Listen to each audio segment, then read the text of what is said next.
Welcome everybody to look at another box set from Imprint, and it is the sixth box set in the Tales of Adventure collection series that they've been doing. So yeah, they released this and the fifth one that we've already looked at back to back. So yeah, that's a pretty interesting thing to do, quite frankly, because these are not small box sets. This one has slightly less films than the previous one, but it's still decent enough with 4 films. And at the end of the day, these films are a lot longer than the ones in the other box set, which I don't think any film was more than an hour 20. So, yeah, which is not the case for this one. So, yeah, let's take a look at each of the films. I've only seen one of these before, and it's the last one. So, yeah, we've got 3 other ones to look at first. The first one is Counterattack, starring Paul Mooney, who I believe I've seen in stuff before. This is directed by Zoltan Korda, who again I think I've seen stuff from before, and this clocks in at an hour and a half. So this one alone is longer than any of the other ones in the other box set. There's the disc.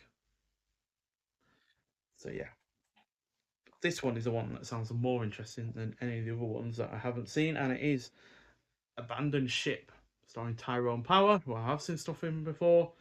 Don't think I've seen anyone else in it though. But this is directed by a guy called Richard Sale. I believe I've seen stuff from him before as well.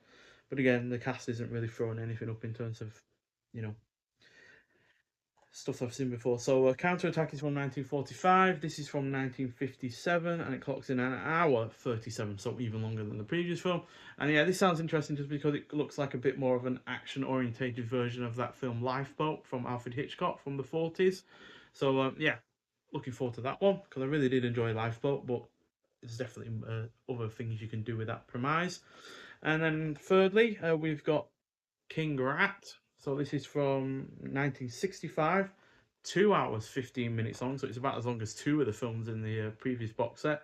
And yeah, it stars. Oh, we got a good cast in this. You got George Segal, you got Tom Courtenay, James Fox, Denholm Elliott, Patrick O'Neill, and it's directed by Brian Forbes. Not sure if I've seen anything else from him before, but that sounds like a fairly stacked cast, quite frankly. So yeah, looking forward to that one. I don't think I showed you the disc for Abandoned Ship. There you go.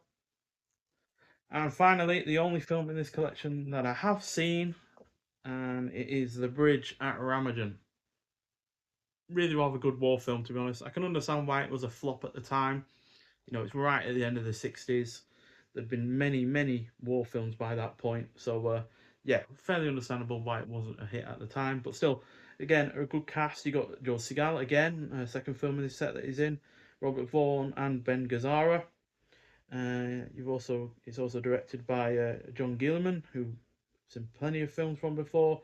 And you've also got a score by Elmer Bernstein, Bernstein, who's done really well good stuff as well. So, yeah, really looking forward to revisiting this because it has been a while since I've seen it, and that's an hour 57 from 1969. So, yeah, overall looks like a fairly solid collection, to be honest. A nice, you know, ramping up of the eras. You know, you go from the 1940s to the 1950s, 60s, and then mid 60s, and then late 60s. So, yeah, good range of decades and years there. And yeah, really like the new box artwork that it's got going on as well. Nice color scheme as well, with the orange and the brown. It's not often you see brown these days as a color scheme for a box set. So yeah, that's nicely done. Then you got the sides, and then the reverse, which again I really really like. So yeah, on the whole, looks like a fairly impressive box set, just like the previous one. But yeah, as per usual, we'll review each film, especially since I've not reviewed any of these before. Unlike the box set where I had reviewed at least one of those other films via another label. So yeah, but still looking forward to seeing all of them. Especially the abandoned ship one. That seems like the most interesting one out of the 3 that I haven't seen before. But yeah, we'll be reviewing them in one after the other. So I'll review one of the fifth box set, and then I'll switch to this one, and then back and forth. Obviously, the other one has more films in it, but there's also one in there that I have already reviewed, and I won't be reviewing again. So yeah, it should work out in a reasonable way in terms of the numbers. But still, like I said, looking forward to seeing all of them. If you have seen any of these films before, I'd like to hear your thoughts on them. Definitely looking forward to recommending the Bridget Ramadan, as yeah, I do, like I said, find that to be highly underrated as far as war films go. But yeah, I'll get into why I feel like that was a box office flop at the time. Nonetheless, so thank you for watching, and I'll see you in the next one. Bye.